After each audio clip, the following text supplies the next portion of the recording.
ఆత్మ నామమున ఆమేన్. ఈరోజు పట్టణము ఇర్మియా గ్రంథం 14వ అధ్యాయం 17వ వచనం నుంచి 22వ వచనం వరకు.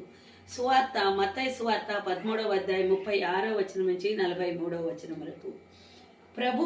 ప్రభు పట్ల భయభక్తులుగా చూపు వారికి ఆయన ఎన్నో ప్రశస్తమైన భాగ్యములు దయచేస్తాడని ఈ యొక్క వాక్యములు మనం వింటున్నాం.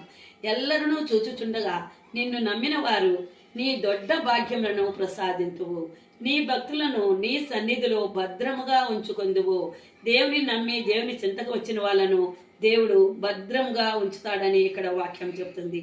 మనం చిన్నపిల్లలను కూడా స్కూల్కి తీసుకువెళ్ళినప్పుడు టీచర్ దగ్గర కనుక కూర్చోబెట్టి వస్తే మనకు ధైర్యం, భయమేం ఉండదు.